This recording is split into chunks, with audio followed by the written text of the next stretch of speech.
Good morning to everyone. I'm here at the Dabru Podcast Studio, which is a division of Front Desk Business Center. And basically, we do your podcast for you. Get in contact with us and schedule a time. Come in, do the podcast, and we take care of everything for you. We're here this morning with Moshe Feiglin. This podcast is a follow-up on a podcast that Mr. Feiglin did with somebody named Bar Shachur, who has a podcast called Halaum Hayudi, Halaum Hayudi, on the Jewish nation. And Bar interviewed Moshe Feiglin in Hebrew, and I heard the interview, and I wanted very much to get Mr. Feiglin's out there to his message out there to the English-speaking community. So this is the opportunity. Good morning, Good morning, Moshe. Joe. Let's start with the Dvar Torah, Okay. as I know you would enjoy, and this will actually be a good springboard to one of the important topics we're going to discuss. In Parshat Kitisa, we finish off the explanation and the story of Moshe at Har Sinai getting the Torah for Am Yisrael. And the Torah describes that Vayifen Vayered Moshe min Har U'shnei luchot haidut biyado luchot ktuvim mishnei evrehem. Moshe brought down the luchot, and he had the two luchot in his hands, and the writing was as if it appeared on both sides. There are different explanations what that meant, but then the Torah goes on to describe mishnei evrehem mizehem ktuvim valuchot maseh elokim. The luchot were made of God; they were a construction of God. Hema. V'amechtav mechtav elokimhu, and the writing was a godly writing. Charut al luchot. So the Torah says charut al luchot. Charut literally means that it was engraven inside the luchot. But the Midrash expands on this and says al tikre charut ela cherut, that the Torah gives you cherut. Either somebody who studies Torah is really a true ben chorin, a free person, and certainly the Torah as a construct, as a system, gives us freedom. And I know this is a very important topic for you, Moshe. Tell me what does this midrash mean to you and to your message for Am Yisrael? It is. I'm very happy you started with that, because that's the key point of everything, actually. When there's a code of law, it's given by God, not by human being. Code of law that is refer to every human being. Then there is freedom, because if the king and the servant all obey the same law, everybody's free. But when the human being is creating the law, then everybody will always be the slaves to those who have the power, because because those who will have the power will be those that will write the luchot habrit, the law. Right. And that's the deep reason why kings, most of the kings, that their desire was to capture the whole world, came to conclusion that they have to destroy the nation of Israel. Mm-hmm. Because we cannot be slaves. We already have a king. Mm-hmm. So the deep message of freedom is the deep message of Judaism. And if to continue and connect it to what happens today, I think the whole world these days watching the people of Israel fighting the most extreme appearance of evil in our days, the Islamo-Nazi Hamas, for over almost five months. And the fact that we did not win yet means that the people that's supposed to spread the goodness and the freedom in the world are not doing their job. So is that really the message that got you involved in public service, in getting in I'd say political activism? Deeply, Tell, deeply, tell, yes. tell us a little bit about how you got wide, started in all this. in wide perspective, definitely yes. Mm-hmm. And how did you first get started in political activism, public activism? Take us back a little bit to the Oslo days, so that people can get an idea of. Well, during the early 90s, I was an unknown person, lived my private life in Karnei Shomron, which is a settlement in the Samaria area. You have a nice English-speaking community there. Yes, I lived I still live in Neve Aliza, which is a Anglo's community in Karnei Shomron. And I had my business, I had my family, my kids, and totally private. And then the Oslo process. But you had been already, you served in the army for. Oh, yes. I was a commander in the combat engineering forces many years before, like all Israelis. Right. And then you went on to become an officer?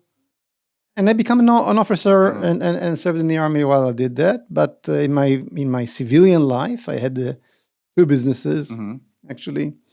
And I was not involved in politics at all. And then the Oslo process came when the Rabin government got into power in 1992. And immediately, the whole world collapsed for me. Because the concept of even talking to the PLO, to Yasser Arafat, Yimach Shimo, okay?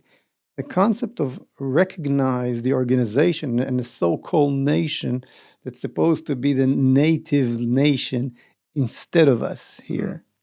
People have to realize that the Oslo process was not about peace or security. It was about actually as Ron Pundak, Dr. Ron Pundak, the architect of Oslo, described it many years later in April 2014. He said it was not about peace. It was about Israelization of the Israeli society instead of Judaism of the Israeli society. So basically it was about justice. It was about what's going to be the basic ethos of the state of Israel. Are we going to be a Jewish state or just a state of all its citizens? That's what it's about. Right. And it started at that point. I mean, you could argue that conflict has been going on at least since not the Renaissance, but when modernization came in and the close-knit community, Jewish community, kind of fell apart, and there was more of a secular influence. That's when that whole thing started. Now, why do the Oslo Accords mark a significant event for that process or that conflict? Well, you're absolutely right, Joe, that it did not start then. The battle, I would say, between the Jewish ethos and the Zionist ethos or Israeli ethos or civilian ethos goes back to the very early days of Zionism. That's for sure. But if I'm trying to put my finger on the point, what happened in Oslo, we all understand that something major actually did happen over there. I think until Oslo, at least the Zionism recognized that there is a Jewish nation, and the land of Israel belongs to them, to the Jews. We are a Jewish state. Something else appeared exactly in the same years, mid-90s, besides Oslo. Talking about the Aharon Barak revolution, and adding the name, the words "vedemokratit" and democracy to the definition of the state of Israel. Instead of a Jewish state, how it appears in Megillat HaAtzmaut, from now on, we're not a Jewish state, Medina Yehudit. From now on, we are Yehudit vedemokratit. Right. So why did we have to add this? Why England is not English and democratic? France French and democratic. Why we have to be Israeli and democratic? It was in order to erase the Jewish identity. So what How does Oslo do that, point of though? How does Oslo erase the Jewish identity? once you recognize officially that there's another nation here, the so-called Palestinian nation, and the land and not only the land of Israel, but the hard biblical parts of this land belong to this Palestinian nation.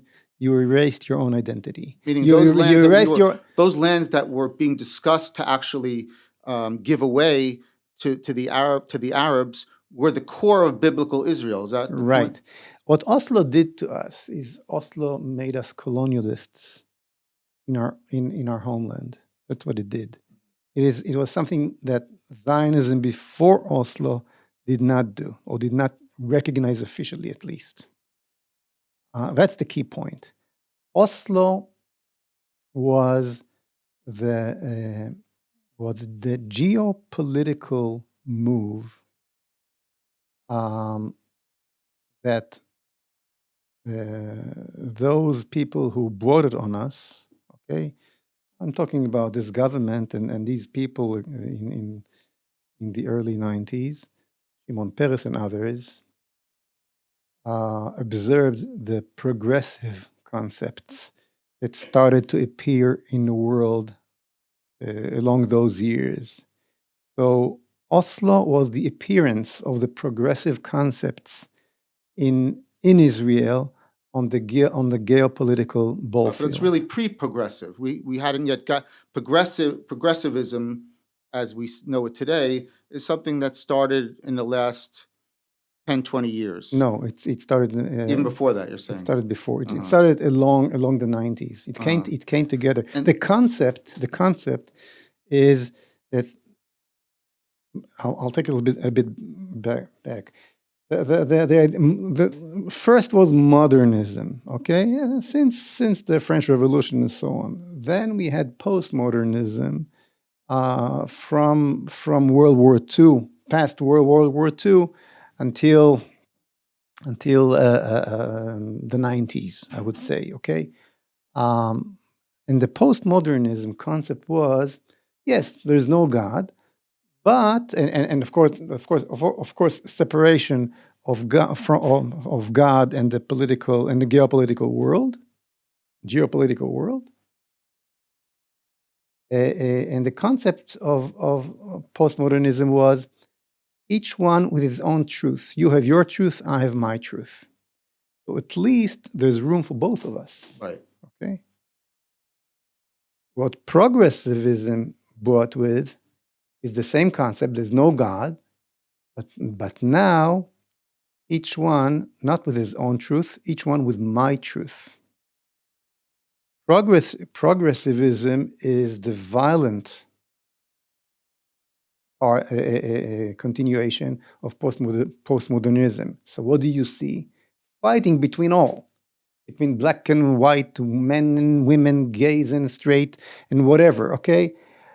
So with this concept of forcing by the power that I have right now, my truth on yours, this Rabin government came in 1992 and decided to solve the conflict between the Israeli and the Jewish concept and the Israeli concept that was always there before, you're right. But now they took advantage on a very, very small minority they had, somehow political chance they had, to force their truth on the Jewish minority of Israel. That was the process of Oslo, and that was part of the progressivism that appeared at those years. Mm-hmm. So you get involved in now. I want to take us from. Let's go back a little bit so we can put all this in context. You become active in demonstrating against the Oslo Accords because you saw this as an absolute disaster for the Jewish people, and that it meant much more than giving away land. It also meant basically waiving our rights to this land, waiving right. our connection to this land, and we just become like another nation living in a land without any less than another nation. Visitors, not visitors and not guests not in not, another. not welcome guests Right. in our own country, in our own land. Right. Yes, So you, occupiers, you name it, occupiers, colonialists. You choose the word. That's what it meant. And by the way, Joe, a very interesting process immediately happened. If before Oslo, the Western world, most of the Western world did not recognize the PLO as a legitimate organization. The PLO was a terrorist organization. Yasser Arafat could not land in New York, okay? And Israel, of course, as a Jewish state, had its recognition. After Oslo, it's the other way around. Now the so-called Palestinian nation is legit, and Israel, slowly but surely, during those 30 years, lost its legitimacy. We standing today in a point that we recognize them. We, Israel, recognize the so-called Palestinians as a legitimate people. They don't recognize Israel as a Jewish state. And we still negotiate with them. right. And we still did not withdraw from this idiotic concept So of the Oslo. Israelization of Jewish society, rather than the Judification of it, is basically giving up our any Everything. reason for us being here, Everything. and therefore, and you felt that it was important to get involved. You then at some point you joined the Likud after that at some point.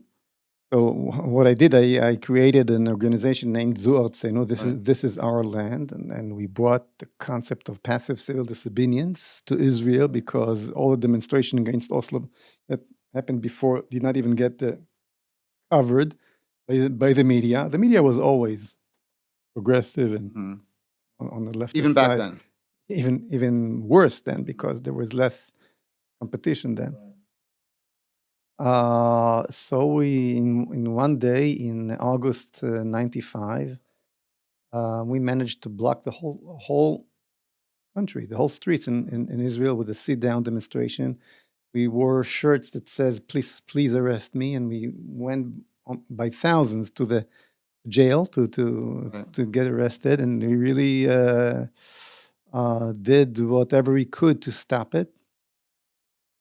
Later on, I realized that just to say what's wrong with them, government, and is not enough. You have to bring a positive alternative to the concept of Oslo. And I'll say right away that the right camp, or the right-wing camp, never did that. Seriously sit down with ourselves, talking about the Jewish majority, and not only saying what's wrong with the left, but what do we offer instead. Mhm. So we started another movement named Jewish Leadership. Had two goals: to say what we need to do instead through Jewish concepts and not civilian concept or Western concepts or just liberal concepts. What do we want as the Jewish majority from the Jewish state that we created here after 2,000 years to act like? What is our answers to the geopolitical situation right now? What is our answers inside the society to the economical way that Israel should function, Right. and so on? I mean, I always tell people that, in my opinion, you're the only politician or possible leader out there that has something to say on every aspect of Israeli society, every aspect of government, and that's something we don't see. One of the frustrations that the Anglo community has here is that we're used to a political situation where at least the politicians gave us the feeling that they cared about everything involved in the country. Here, because you have smaller parties, you can have a party that's only devoted to one issue. And traditionally, the right-wing parties have really only been viewed as devoted to, a stronger foreign policy, stronger against the Right. Arabs or Arab terrorists in Yudav Shomron, but never a general, broad economic policy. And you're really the only one who has something to say about that. So how does that all come together? How does the concept of the whole of society, economics with foreign policy, with our right, The education system, how all that should function in a real modern Jewish state. Right. And the reason we felt that we have to come with something complete and not just a narrow answers for one of the problems was that we realized that in order to make this change, we need to go directly to the leadership of Israel. When you're talking about leadership, when you want to be the prime minister of Israel, you have to have those answers. You're going for the prime minister. You want to be the prime minister. Or your party, the Zehut party, which I guess you formed after you left the Likud, is going for all or nothing, prime minister, or not to be a regular minister in a government. Look, the nothing is what we have now. Let's face it. The nothing is what we have now. Right. Benjamin Netanyahu is an unbelievable manager. He managed to deal with what's a manager? What's the difference between a manager, CEO of a company? Okay, great manager and a leader. What's the difference? Okay, I don't think nobody can manage the situation better than Netanyahu. Netanyahu can fly the national jumbo jet, I would say. Okay. And run away from all the missiles and, better than anybody else. Better, smarter. Yeah, I take off my hat for him. But at the end of the day, this plane has no direction. How is that shown? And after over 20 years of that kind of leadership, and I don't blame him, and because it's not only him, it started way before him. The whole right-wing concept that basically was, we are not left, but what are you? I don't know, but I'm not them. What do you offer? What is the direction that you offer instead of the direction the left took us?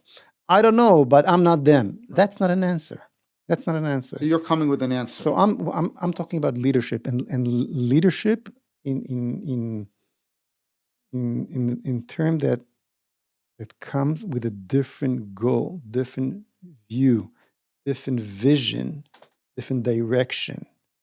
I know where to take this unbelievable state that God gave his people after 2,000 years. And I don't see no one else that is doing it. So it's not all or nothing. Right now, because of this lack of a vision, Israel stands with its back to the sea.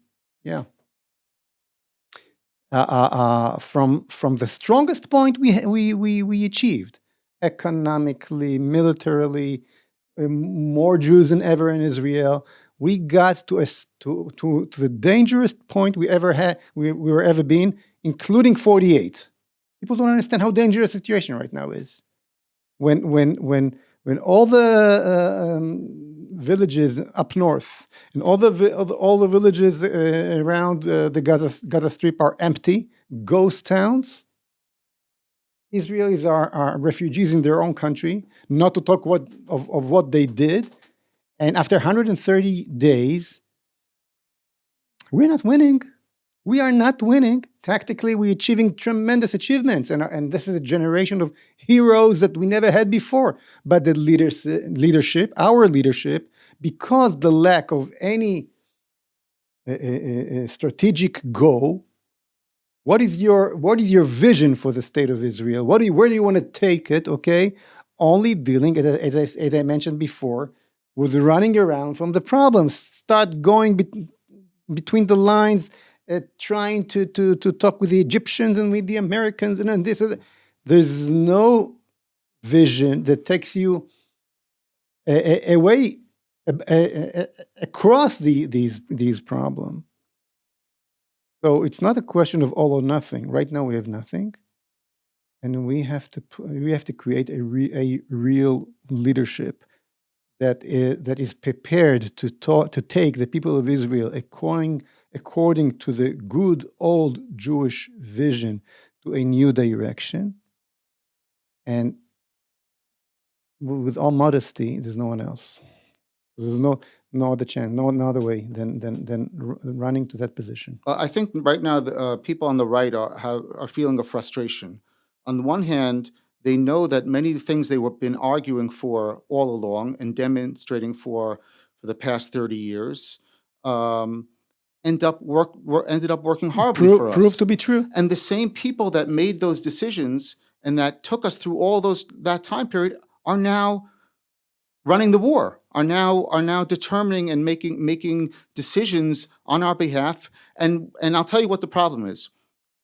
And this is also a personal issue. On the one hand, I see that and I'm frustrated with it. On the other hand, I have a son now fighting in Gaza, and I don't want to show or even have in the family an atmosphere of where we're critical or somehow we have to distrust the people that are giving us commands out there, in the battlefield. But on the other hand, we feel very uncomfortable that the same people who brought us here are making those decisions. Well, after almost 5 months, the truth comes out. I mean, I tried the best I could to scream the truth at the first days already. It was harder because of what you said. Everybody felt, now we're going and we're going to show them. I realized immediately where it's going to go. Just another round. Bigger round, of course, but I'm sure you have children or grandchildren serving. Of course, and they are heroes, and there's no question about it. But today, when they go out of Miluim after 4 or 5 months over there, they don't go home. They go to demonstrate. Let us finish the job. Because you see, Joe, what does it mean winning in Gaza? What's the definition of victory? There's only one definition of victory. Not killing thousands of terrorists, not destroying their home. They don't care about that. There's only one definition, okay?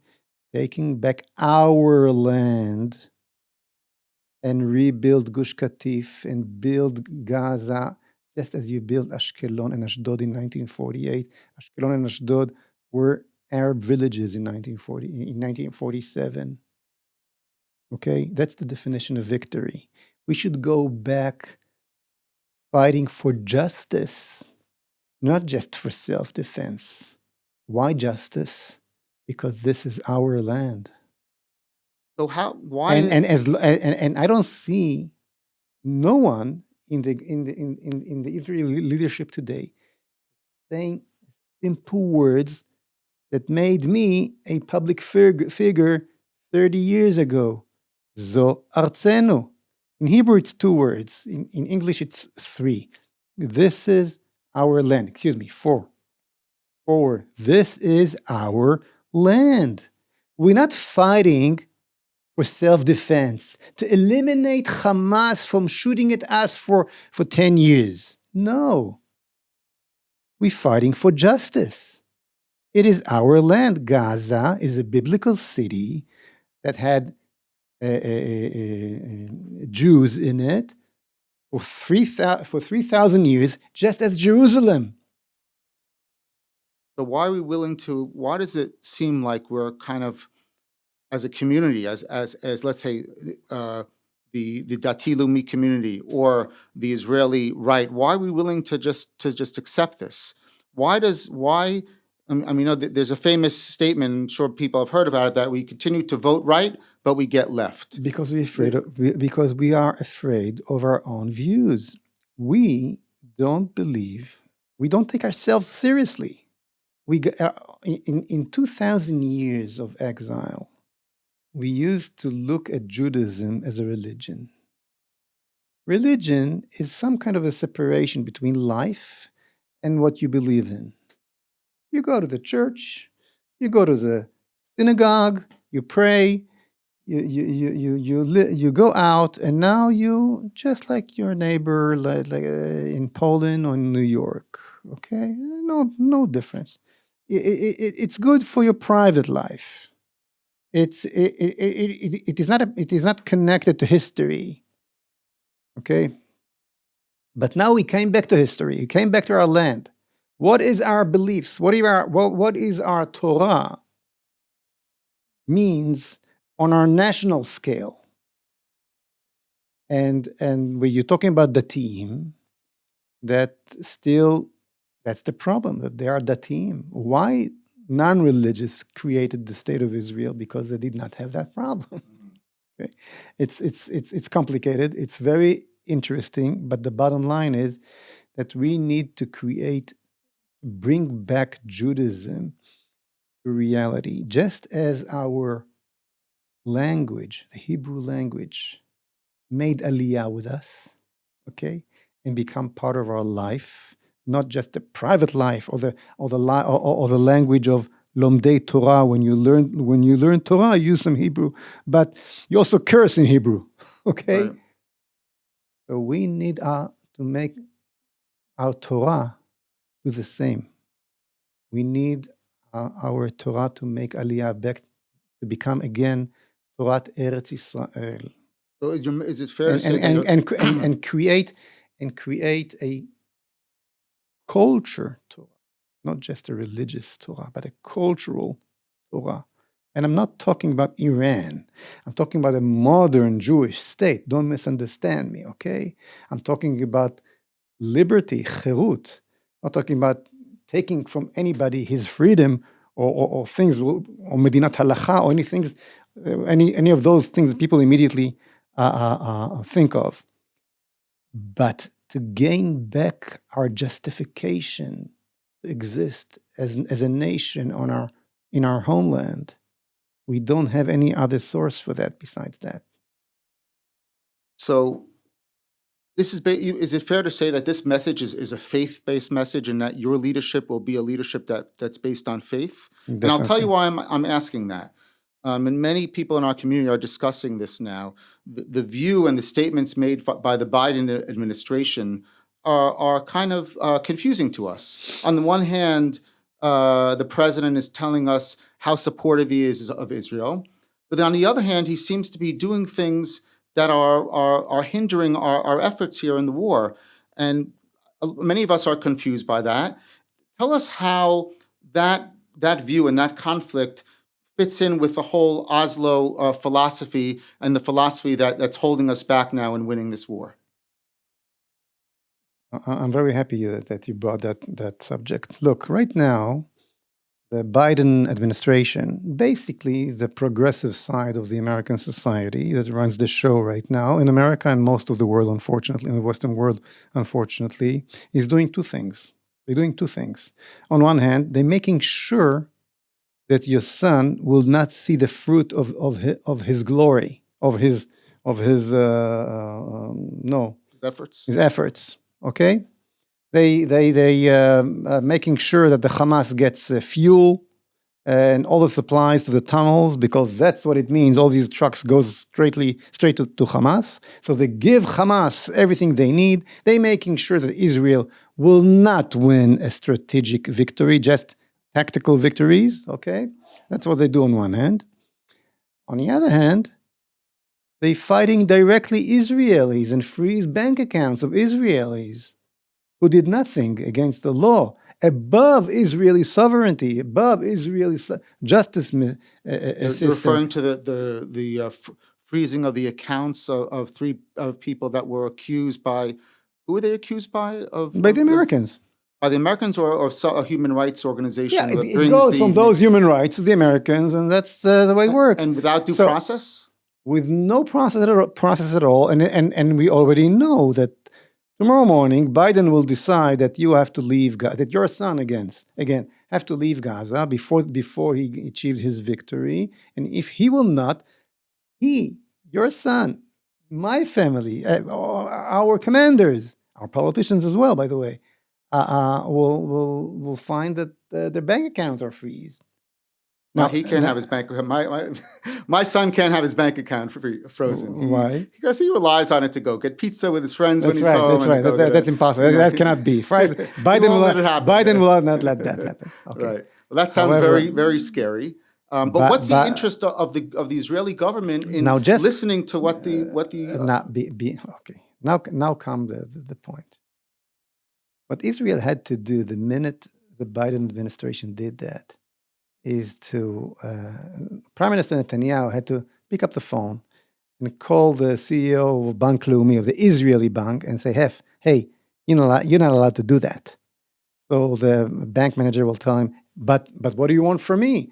The Americans will take me off from the SWIFT, the international transfer platform. I have to. So Netanyahu should have said, leave it for me. Because what that situation meant is no more Israel. You've given up on your sovereignty. You've given up all your sovereignty. If I can go into your home and tell your kids what to do, okay, that means there's no father and mother at home anymore, right? It's me. Hey, hello, it's my sovereignty now, directly on your citizen. If it's a banana republic in Africa, okay. But if it's a real state that it's supposed to be allies of yours and has its own justice system, and we all know that justice system is not exactly on the side on our political side, okay? And still you do that. What do you show by doing that? Okay, you erased completely your sovereignty. So Netanyahu had to say, over my dead body. And you know what he had to do then, Joe? He had to speak to the American people directly above Biden's head. He had to speak to those 100 million, approximately, believers. The evangelists, not only evangelists, but believers, okay? And say to them, we all understand that there's a war going on between good and evil over here. You all saw what they did on the 7th of October. We all understand why they did it. They did it because these people were Jewish, not because they were Israelis or settlers. By the way, they were the most extreme leftist people that were attacked over there, okay? So they were attacked and slaughtered and raped and kidnapped because they were Jews, because these are the people of God, the chosen people. It represents the good in the world.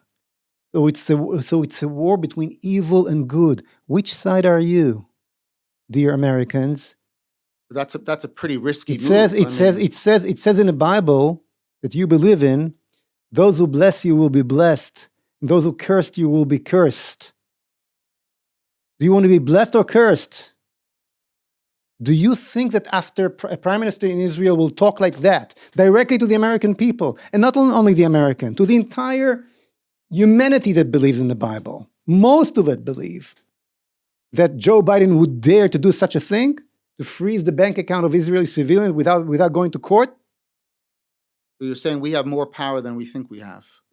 But because we're running away from our identity and run by a leadership that don't believe in its own identity, don't believe in God, don't believe in the destiny of the Jewish people, don't dare talk about the temple, Beit HaMikdash, as the central point, as the Argentinian leader when he came just last week here. He was talking about Beit HaMikdash. Did you ever see Netanyahu talks about Beit HaMikdash? They call their war, those Islamo-Nazis, the war of Al-Aqsa, Mabul Al-Aqsa. They talk about Al-Aqsa. They have a vision. Al-Aqsa being the mosque on the Temple Mount. How do we call that war? Some name that the computer came out with. Harvot Barzil. So they have a vision. and we have only self-defense, who's going to win? A war like that? Of course they're going to win.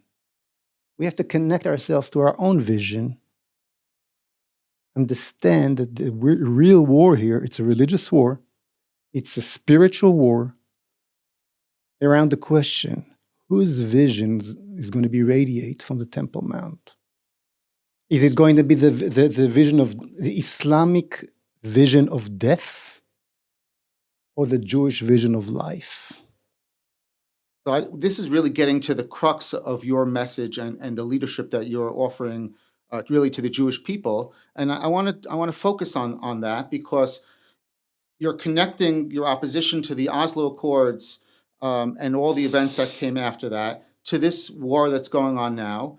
And it seems like Netanyahu, the Israeli government's in a bind because on the one hand, we want them to further a message of faith. We want them to what you're proposing now is very risky for the Prime Minister of Israel to go over Biden's head and speak to the representatives of Congress that represent the sectors of United States society that believe in the Bible.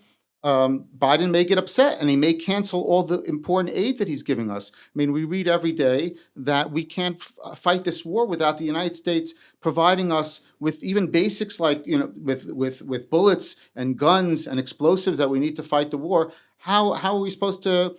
I mean, isn't it a little bit risky? I mean, after all, yes, we're believing Jews, but we have a concept of ein somchim al hanes, and you have to do ishtadlut. So maybe we should be caring about this threat, even though you think it's not as much of a threat as it appears to be. But we have to take it seriously, don't we? Joe, look where these bowing, okay, to these Western concepts brought us. We one step before the end of Israel. Do you want your grandchildren and your great-grandchildren to have a Jewish state? So in the short term, what you're saying is that the short term, it seem like it's beneficial to us. We need this ammunition, but in the long term, it's really hindering us. Now, the truth is that we don't. We don't need. And I'll explain. First, tiny bit of history, okay? In 1948, David Ben-Gurion was ready to declare the state of Israel. He got a phone call from the American president, and he said, if you make this declaration, there'll be no support from America. Well, there'll be actually an American embargo on Israel. Now, the situation then was much, much worse than today. You had 5 Arab countries, modern Arab countries, armies waiting to launch into Israel. What did you have? Nothing. No tanks, no airplanes, nothing. Okay, and you had the Arabs inside Israel. Today they call themselves Palestinians. Okay, their numbers were bigger than you inside even. Okay. You had only 600,000 people here. And in that situation, the Americans were against you, not sending you one bullet. And what did he do? This crazy guy, Ben-Gurion, he declared. It was risky, you say. Yes, he declared. He took the risk because he understood that it is either now or never. Okay? And he had a vision that gave him the power to make that step into the darkness. He knew there's a light waiting for him on the other side. Okay, he wasn't a religious man, Ben-Gurion, at least. But he had a vision. You need a vision. Netanyahu has no vision. No vision. The whole Israeli leadership today has no vision at all. Okay. Yes, it was not a religious vision, but it was lean on deep historical understanding and trust of the Jewish people. We've lost that faith, that vision. Totally. And later on, and that embargo basically continued, and until when? Till 1967. Not before the Six-Day War, after the Six-Day War.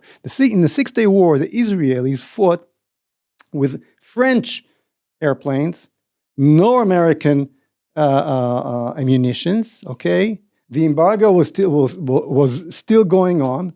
The America was against starting this war. The American President Johnson told Levi Eshkol at the time, yeah, America forced Israel in 1956 to withdraw from Sinai.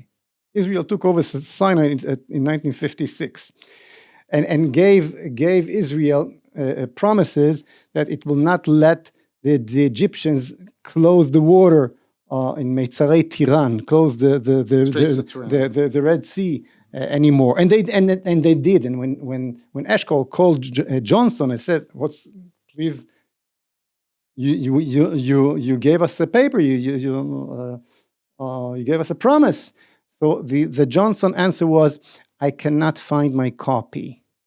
That was the American Empire answer to the young 19-year-old Israel facing a war like that again.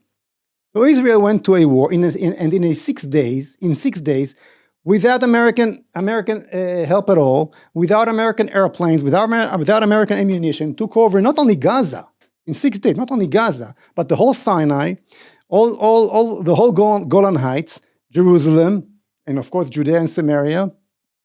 What happened? How did we manage without America? We had a vision. We knew what we want. We wanted to win. Today we don't want to win. We don't want to win. And I can prove what I said right now. Your son and my son and our soldiers want to win dramatically. These are the heroes of the heroes. We never had a generation like that. But the leadership, and definitely the leadership that was created after 30 years, since Oslo until today, that lives with the concepts of Oslo, they don't want to win. Why? They don't want to win because winning means take over the Gaza Strip and flourish it with Jewish villages. It means the end of the Oslo concept, the end of the concept that brought them to power. Their whole hegemony, and I'm not talking only about Netanyahu. I'm talking about the Supreme Court. I'm talking about the Israeli media. I'm talking about the top generals. Obey the Oslo process.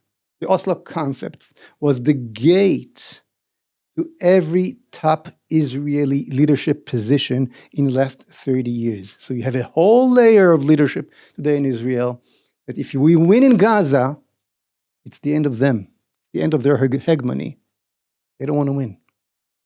So you're coming to the Jewish people and you're saying, I need to lead. I and my vision. Really, what you're saying is your vision, because right. I know from you're not a person that is promoting himself. You're promoting right. a vision, and you're saying we need this vision to lead us. How can you convince the Israeli public of this? Because a more likely scenario, even if you're successful, is that you get enough seats to become, to get a ministry in the next government. Whenever the people realize that we have to get rid of this government and the leadership, you get a ministry, and then you may end up being like another Smotrich or Ben-Gvir or right-wing element in a government. How can you convince the people that and that this is the way to go with this all or nothing approach? Because I'll just to preface that, I mean, even Ben-Gvir, who is becoming very popular, his campaign was Netanyahu needs me to the right of him. But we all see what happens when the going gets tough. Smotrich and Ben-Gvir are out of the concentrated cabinet, that the war cabinet, and the very left wing that the right wing defeated is now brought into the decision making. It seems like we're even going in reverse rather than moving forward. How can you change this? Well, unfortunately, a guy named Bennett showed us how to do it. Okay, politically. He had, of course, no vision, and he caused tremendous harm. But politically, he showed us how to do it. And I'm not going to go into details, but the difference is, well, there are two differences between me and Bennett. Bennett had no vision, as I said. This is number one. And number two, he lied to his people and said, I'm going to be to the right of Netanyahu or something like that. I'll never go to the left. I'm putting everything on the table. The situation of all or nothing is not what I offer, is the reality today. The very existence of Israel is in a tremendous danger. It's all or nothing. You need me as the prime minister of Israel to take Israel to a total different direction. And you're telling the people outright that the plan is, or this strategy is to get enough mandates that you become a defining force in whatever government is going to be formed, and then you could say, I'm only joining if I'm prime minister. Now, or going to the opposition. And so you're prepared to go to the opposition. Of course. So therefore, you're being upfront with the voters, and you're saying this is the plan. Right. Vote for me. Don't vote for me, but this is my plan. Yes. So, but your leadership is not just. And if you still think that this is too dangerous for you, all you care about is that the right wing will be in the government and so on, even though it seems like that's what's going to be anyhow. Okay, just look at the situation today.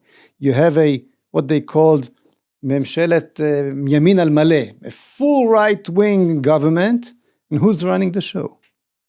Right. Gantz, Eisenkot, Gallant, and Netanyahu, totally according to the old Oslo concepts. No difference.